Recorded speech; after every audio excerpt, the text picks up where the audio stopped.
So, good morning, good evening, or good afternoon, whenever you are watching this, and welcome to the Down the Lane podcast, episode number God knows what. Um, Obviously, we're here tonight, and we've had the news today that George Alexander has gone to Hornchurch um, for an undisclosed fee. Miles, what are your thoughts on that? Straight in. I mean, it's like a gutting one to take. We've had a bit of a revolving door this year, haven't we, with players? But seeing a player that gave everything for the shirt and gave us so many good memories in the last couple of years is never easy to see. It came out the blue, didn't expect it whatsoever. I thought he would. I think he was on a 2-year deal when he signed, if memory serves right. So I think this was the end of his contract in the summer. And I was definitely not going to be surprised to see him go into another National League South club or National League club if and when we get relegated. But to see it now is, a bit of a blow, massive blow. I can understand from George's point of view why he'd want to leave at this point. I mean, I put on records my thanks to him for all of his efforts in the Borough shirt and the hat tricks, the passionate celebrations, the drunken awards speech. He's been a bit of a character down the lane, in the last couple of years. So a big thank you to him. But I can understand why he'd want to move on if the opportunity comes up. You don't know what offers are going to be on the table in the summer. We don't know what contract he signed with Hornchurch. It could just be. I'm sure it's probably a year or something like that, a year and a bit. But it could just be a couple of months to see him out to the end of the season and see if he can take Hornchurch up. So I can understand from a footballer's point of view, you've got to look after number one, right? We always want him to stay, and fans of any club want their best player to stay, but we've got to look at ourselves and the situation we're in, and we're just nowhere near up to it. And if he can get first team football for a team that's competing for the league title, then fair play to him. And it's just sad that that's not us, really, isn't it? But that's the sorry state of affairs we find ourselves in. I can also understand it from, as of right now, the club's point of view, in the sense that obviously we're not sure what the fee is. But to get a fee now rather than let him go on a free kind of makes sense. But the counter argument to that is he would score the goals to keep us up, maybe, and it does just sort of feel like we're throwing the towel in on the season a bit, which is my sort of probably main takeaway. I'm sure the people inside the building haven't given up until it's over, but selling your best player, to a team in the same division just sort of screams to me like we just have sort of given up a bit on the season, and we feel like it's insurmountable task. So yeah, it's one of those we're never going to know the full context, but it never looks great to lose a player of George's quality and go back to now, as of recording, one fit striker in being Lee Angle, who we've only seen play for 70, 80 minutes. Did he play the full game in Maidenhead? I don't know. Can't remember. But yeah, to go back to one fit striker, it's disappointing. Um, so yeah, bit of a strange one. It's just more got like an overriding feeling of frustration. In the sense that it's a bit of I put on Twitter, a bit of a sad indictment of where we're at. That players are moving on to, respectfully, because Hornchurch have done very, very well this year. Signed some great players, and they're punched above their weight, being a relatively small club in this league, and to be in the playoffs is incredible. But it's a sad indictment of where we are, that players are moving on from Eastbourne Borough, the full-time ambitious of League Two club, to go to Hornchurch. It just doesn't feel right whatsoever. So that's probably my main takeaway, is one of massive frustration with that. Yeah, and I think when you look at the whole situation, I mean, I'm the same as you. I'd like to thank George for the memories. Always had a bit of time to chat with me. So thanks, George. Appreciate what you've done for us. Um, and I'm with you, Miles. I totally get it. I totally understand why he would want to go, and um, he would want to go and take on that opportunity. At the end of the day, we was in the playoffs last year. He obviously got a taste for that. Uh,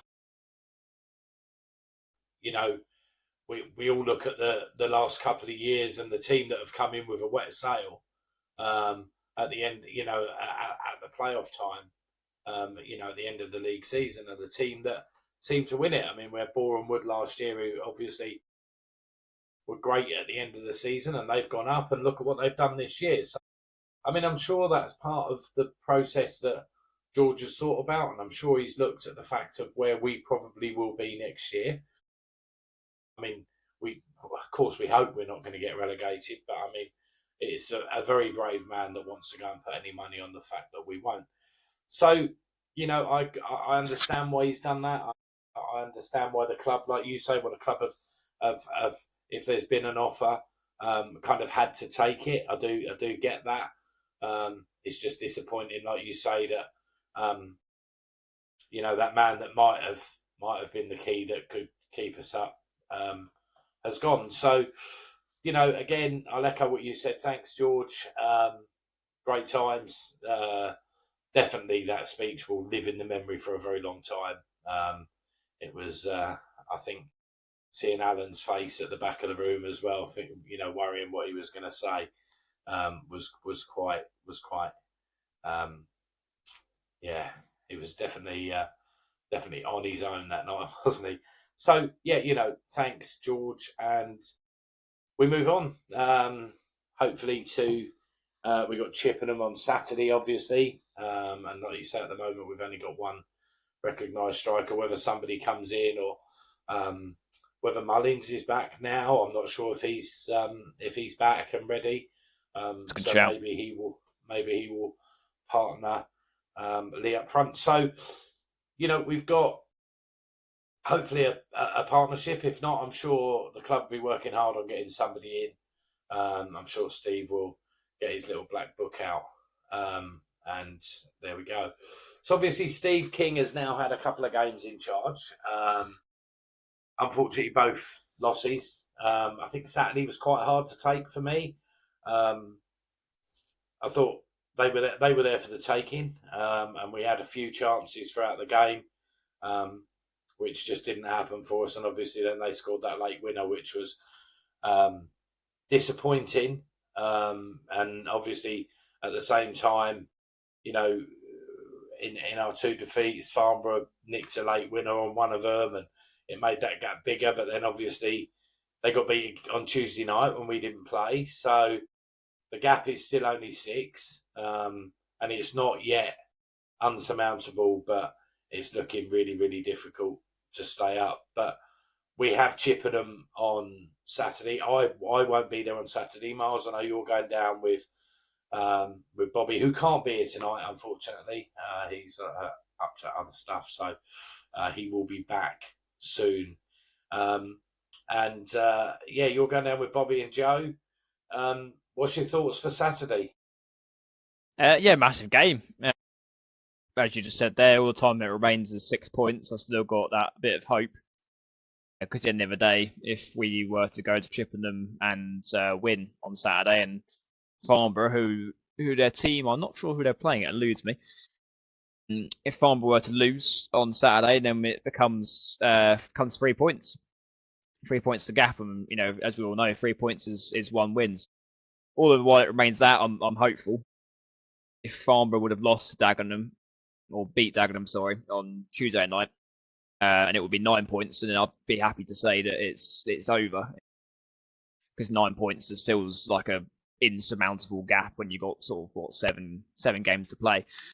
So Saturday feels huge. Obviously Chippenham are down there as well.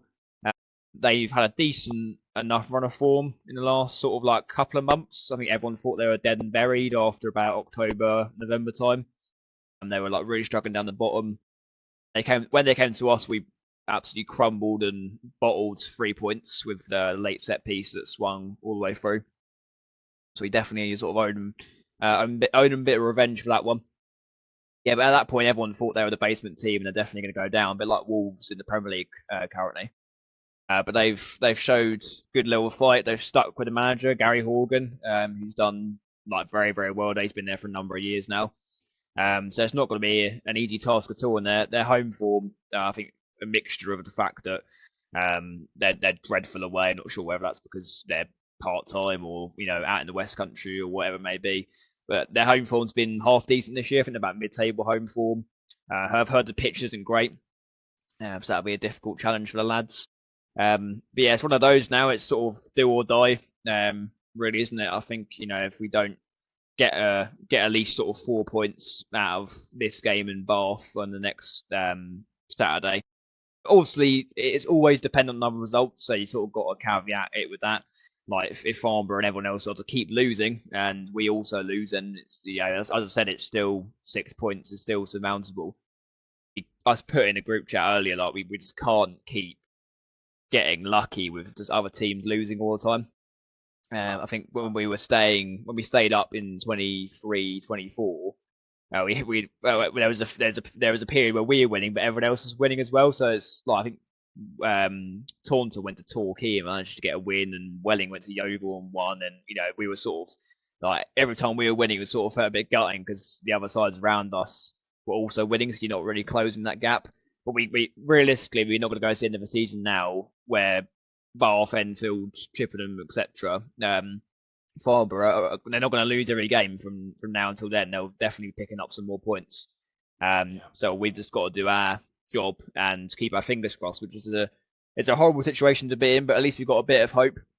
But you do wonder where the sort of the clubs and the players' minds are at currently. Like if I'm a lad in that dressing room currently, and we've just sold our best player, doesn't make me feel great.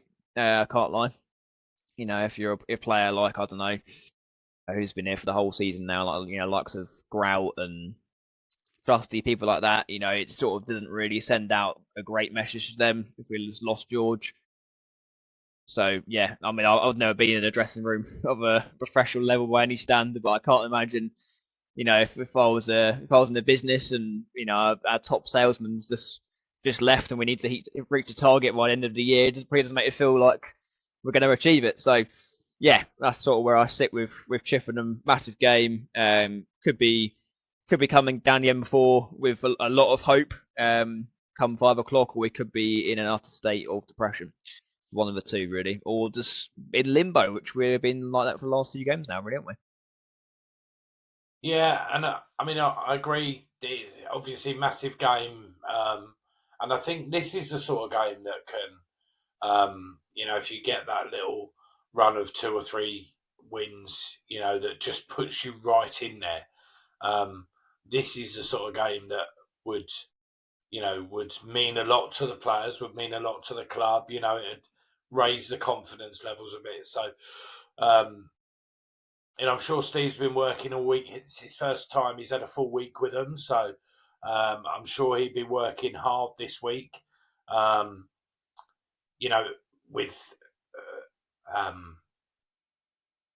getting his style. I mean, I thought on Saturday, to be fair, in fact, both the games that we've had under Steve King. I mean, I said that I remember his football being free flowing, fast attacking football, and I think we saw that.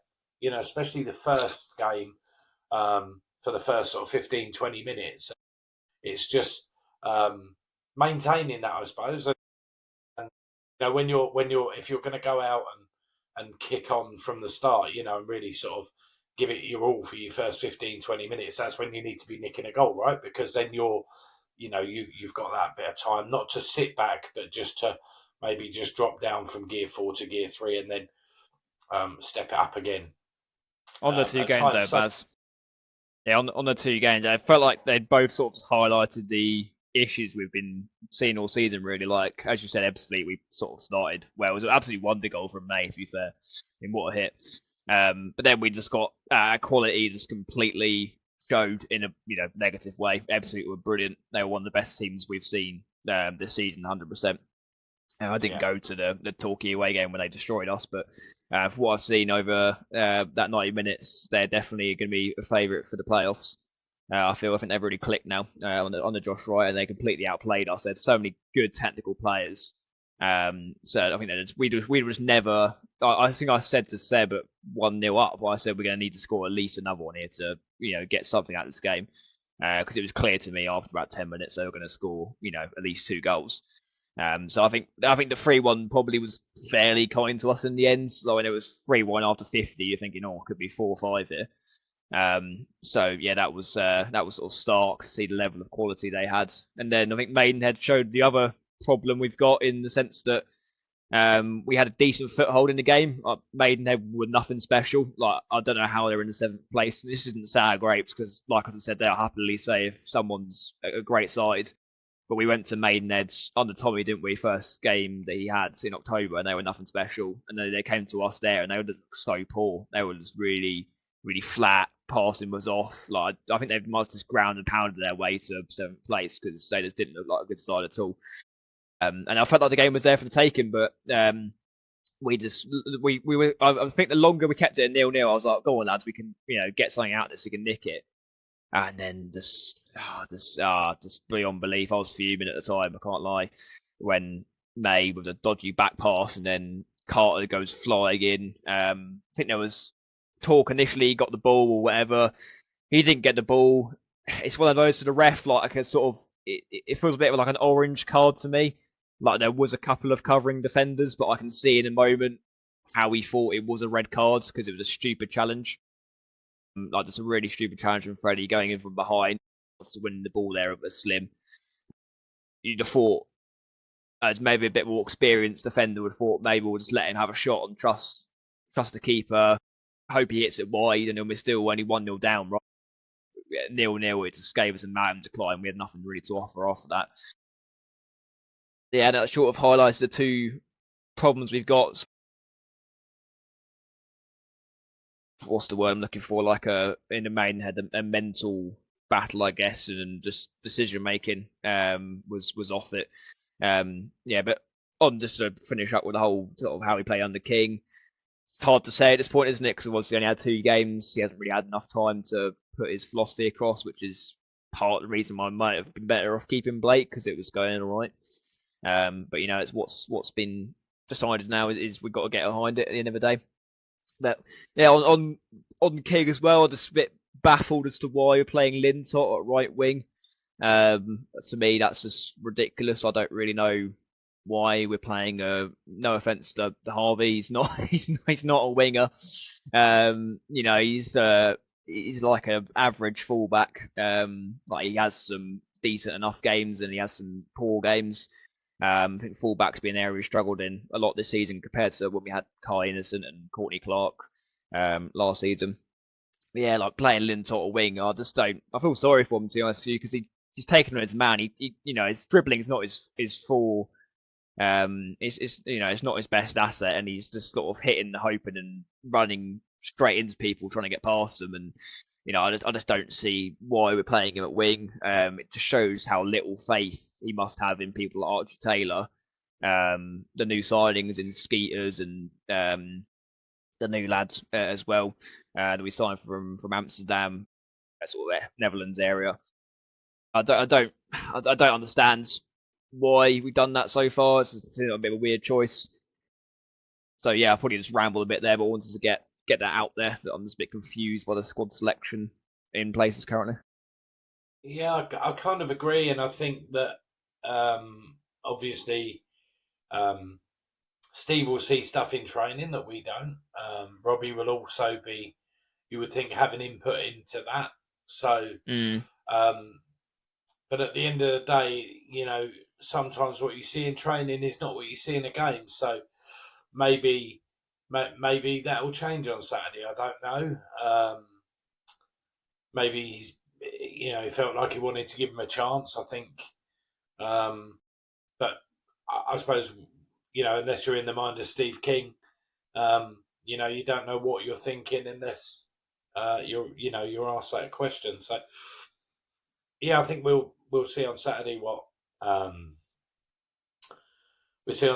happens, who he plays, and of course we'll see if there's any new names in the building. I mean, I think kind of you touched on something there, Miles, that I want to elaborate on a little bit, and that was the players we had last year, and the fact that now George is going, and we was in that position where we were bringing in players that year when we was when we was at the bottom, we were bringing players in to strengthen us, to keep us up, and we're kind of losing players now, and teams at the top are strengthening. you've got teams that are mid-table that are neither going to go up or go down, are kind of, letting players go. We've seen, we've seen Slough let a couple go. Teams that are probably saving the budget for next year, because we know that obviously there's not the greatest deal of money in the in the National South. It's as in,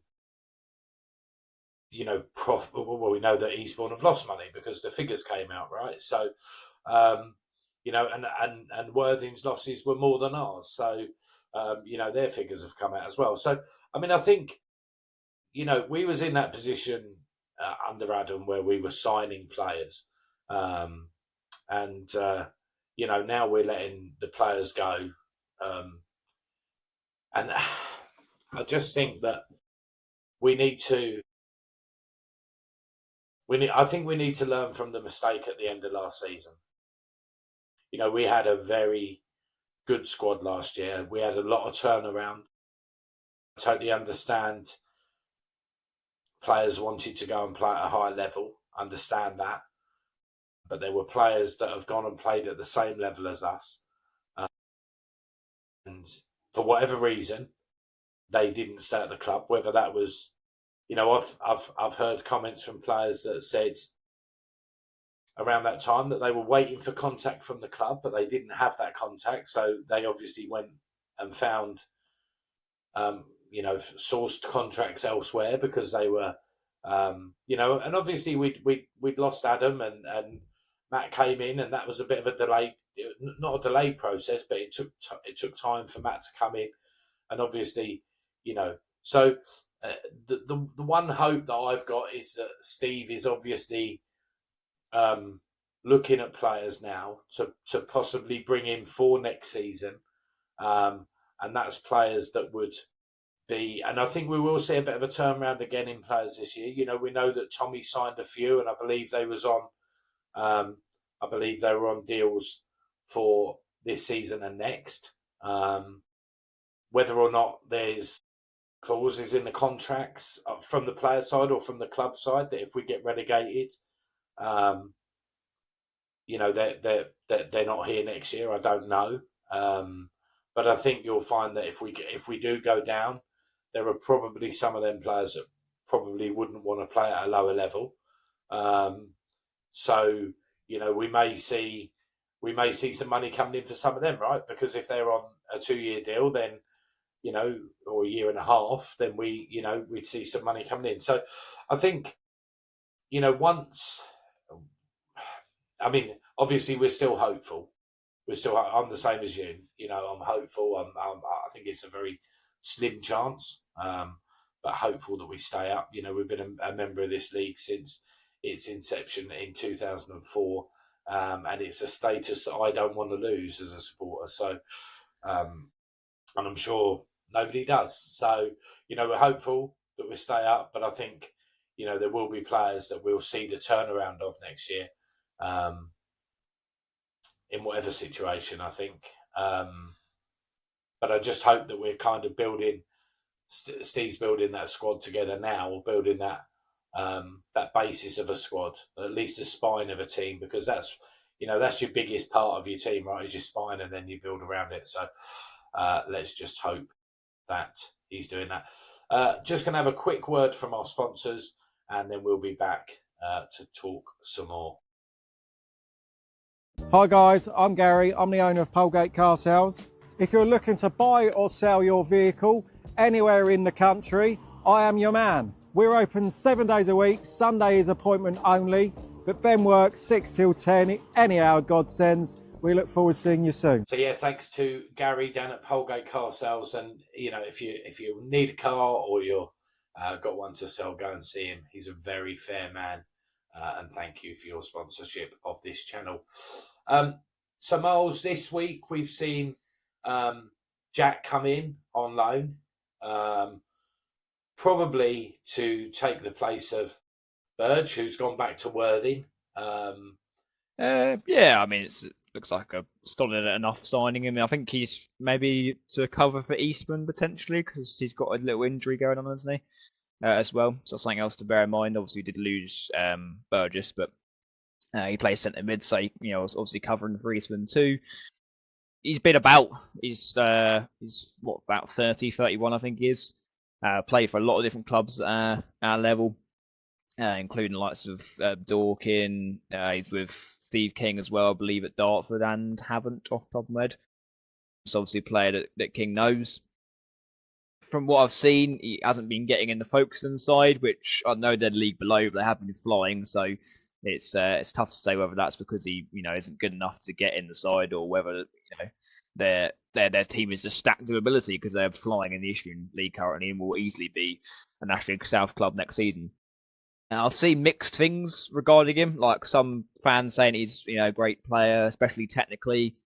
Others saying that he sort of passes best and struggles like athleticism wise, and his passing's not the best and that sort of things. It's always hard to say what a player's going to be like until they've actually played some games for your clubs. It's one of those. We've just had so many signings this season. It sounds bad, but it's sort of hard to get optimistic around signings unless they're like a big name or someone we know will do well. Because I was hopeful for like Mateo coming in. Everyone thought he'd be brilliant. He was been pretty poor. Players like Lachlan Bird come in, proven at the level, haven't been up to it. So yeah, it's one of those where it's sad, but I just at the point now where if we make a signing, I'm a bit skeptical of their ability, which is not ideal. Because before, if we make a signing, I'll be like, we know what we're doing. We can definitely replace the quality if we did lose them. So, wait and see. But bodies in the door can't be a bad thing. No, obviously, the more bodies we've got is obviously better, especially with a few niggles going around at the moment, and getting to that stage of the season where you really do need your numbers, and you need people on the bench that can turn a game. Obviously, we did mention Matt Burgess there, and thanks, Matt, for all you did. You came in and really fought hard for us. So obviously back over at Worthing now, got that bit more fitness, and I'm sure we're going to see you in the Worthing side at some point. So yeah, I mean, with Jack, first thing I did was picked up the phone and obviously contacted Smithy, who I'm really pleased to say will be on the podcast soon. Some of the stories that I've heard from Smithy are really going to make you laugh, guys. So that is definitely one to watch. And as soon as we can, which will be very soon, we hope, he will be coming on as a guest on the podcast. And there are some real funny stories. So yeah, I picked the phone up to Smithy, and he said a few things to me. I'm not going to say too much in case anyone's watching from Chippenham way, but he did say he's got a few talents, let's just hope that them talents are utilised if that's right. A few areas he's good in, set piece delivery, etc. Is meant to be on the ball and passing as well. So yeah, hopefully we will see the good side of Jack, and you never know, he might be our saviour. There we go. So obviously we will hopefully be doing one on Sunday. We haven't done one for a week and a half now. We've just I was working on Sunday last week, and Miles was unavailable, and so was Bobby. So you would have been watching nobody because there was none of us available. Miles, I do want to touch on something that's a big talking point at the club at the moment. Obviously, we know, and we've mentioned it before, that there was a couple of fans that were banned for chanting, etc. And I mean, I don't know. I wasn't behind the goal, right? I was in the stands that day. I know you was over in the north stand. So I did hear a couple of things, but I didn't hear anything that I thought was that out of order. But then I didn't hear everything, because obviously if it was only two people chanting, then we might not have heard it, right? Because you would have thought if there was more people chanting, or more people joining in, that there would have been more bands. So, obviously, I mean, difficult way of saying this. I mean, I've had my own personal stuff that's gone on at the club, and I'm actually, I'm trying to get I was trying to get a meeting with a couple of bodies, but that doesn't look like it's going to happen. So, I'm going to step up because I felt I was wronged. In fact, I know I was wronged, and I hope I don't suffer repercussions for, for going about it in the right way, which is what I'm doing. And I'm not going to. I don't need to go into exactly what it is. Some people may know, some people may not. But look, at the end of the day, I feel like I'm doing it in the right way. There's a trail, should I say, of what's going on, and there you go. But it does lead me to, the negative chanting, and we know it's gone on. And I mean, I suppose I'll lead on this. I'm a West Ham fan, right? Now, for the last, God knows how many years, we have had a thing going at the club, GSB out, Gold Sullivan Brady. We've got banners that go up saying "Run like a circus," and that's West Ham. There's been marches, there's been organised marches. There's a fans group called Hammers United.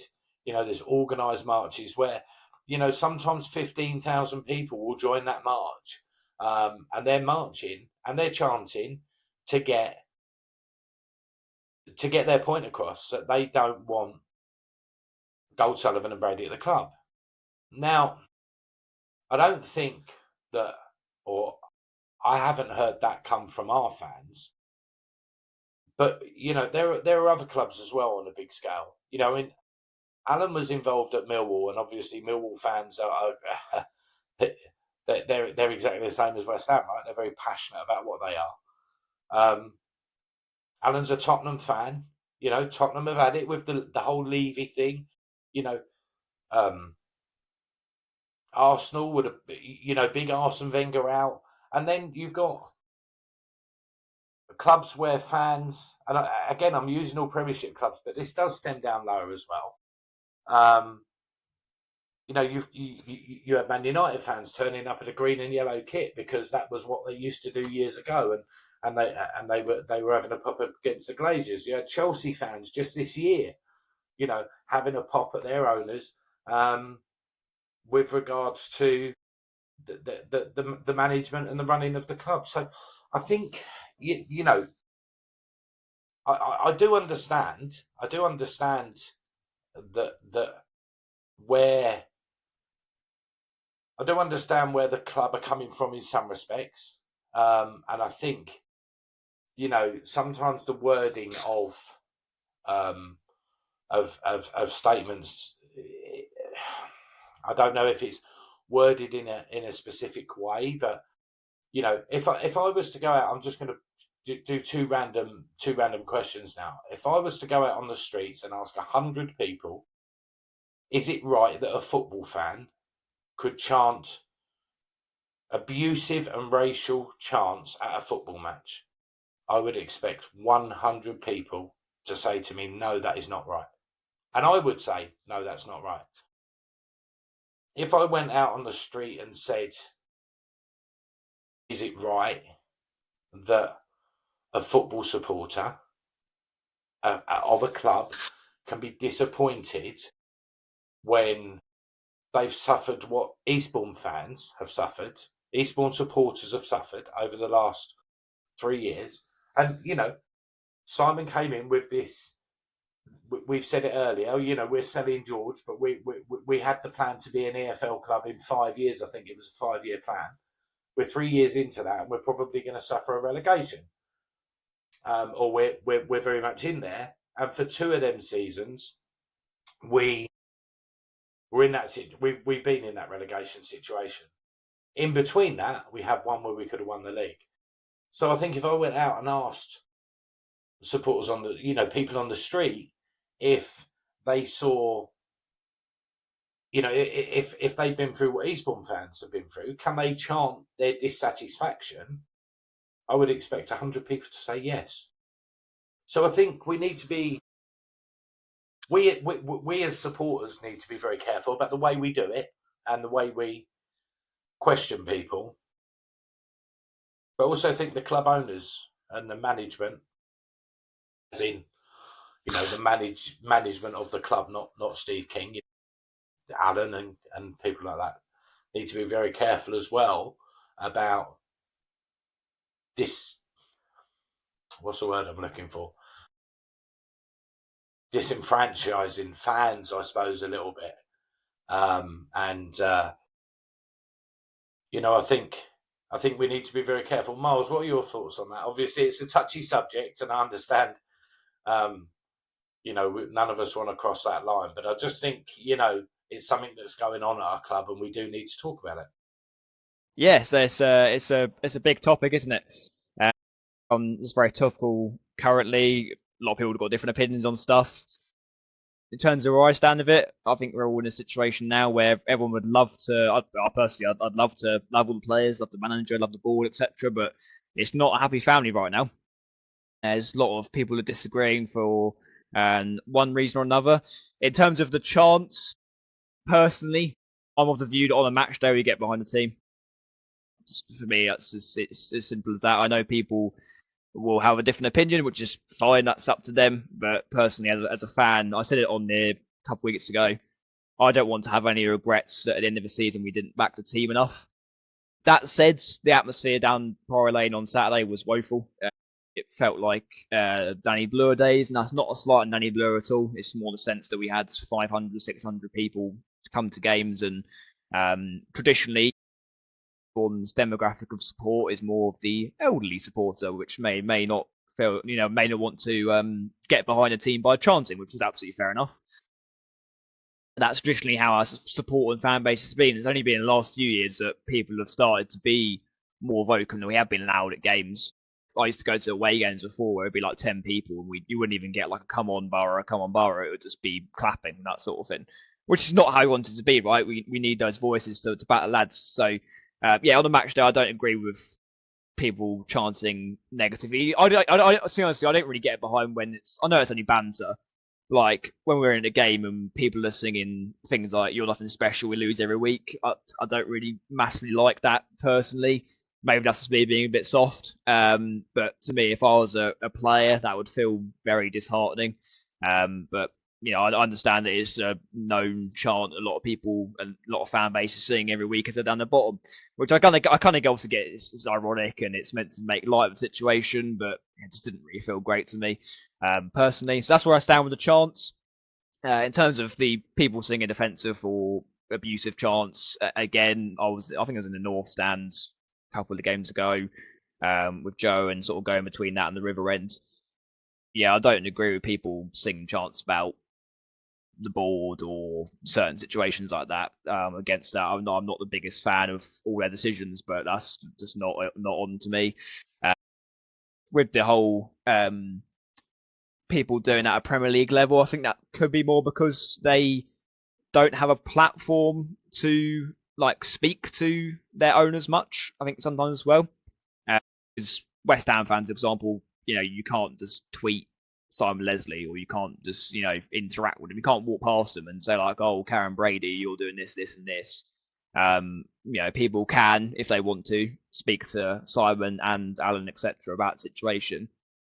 So that should, in theory, calm things a bit. I'm not sure it has, because of things that have been said. And I've made it no secret that it's been a very disappointing season based on the expectations we were given. Under no illusion that every owner would want their club to succeed and would want to put out these statements that we're going to be amazing.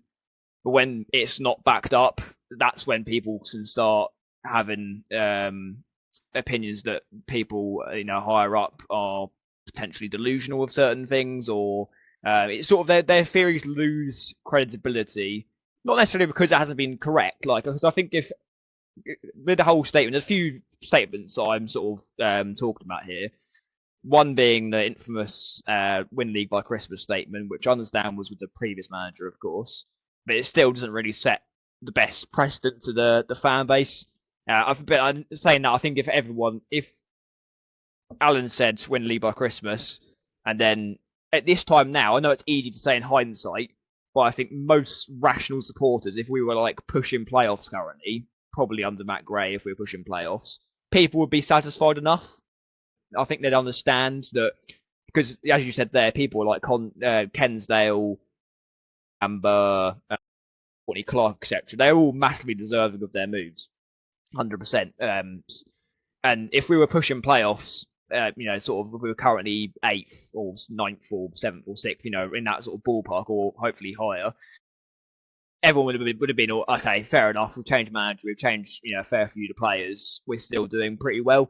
But let's be honest, we're 24th. We're a full-time professional football club. I'm about to get relegated from a half and half part-time hybrid league. Like, it's just nowhere near the standard. It's completely embarrassing. Like, I just feel embarrassed. Down the pub with my mate last night, and he was, because he obviously knows I follow Eastbourne very closely, and he keeps an eye on things. He was like, "What's going on?" And it's just embarrassing to talk about the fact that we could be going into a league with all part-time teams, and in fact we could be going back to part-time after setting stall out as being a professional football club. It's just a really sort of sad state of affairs, and naturally people are going to be very frustrated, as we've seen by this. And I hate having to keep caveating with this, because it just feels stupid to me, but we shouldn't. This is not abuse I'm talking about. This is people having constructive criticism of a football club that they very passionately adore and follow. I don't obviously stand for any of this nonsense of people getting abused. Yeah, I totally get what you're saying, Miles, and I think, listen, we live in a society now where certain people are offended by different things. What offends me won't offend you, and what offends you won't offend me. And I think, that is the problem for me, is people need to accept, some of the statements, that people, someone was talking to me literally only a couple of days ago, and he was chuckling about Simon's statement, this is the best squad we've ever had. And then again, another fan said something to me that happened after the Torquay game, and I'm not going to go into that, but the people will know what happened, and people are like, well, actually, look in a mirror, go on, Miles, your closing thoughts. That was another one of the comments that was thrown around that's just made the season even more of a laughing stock, that this squad at the start of the year was one of the best we had. And I understand that as an owner, you've got to back the manager, but then also you've got to be 100%. accountable. You've got to be accountable for statements and promises you put out. You've got to get that balance as a chairman. And I understand it's not an easy one, but it's one that every chairman up and down the football pyramid has to deal with, essentially. So my closing thoughts.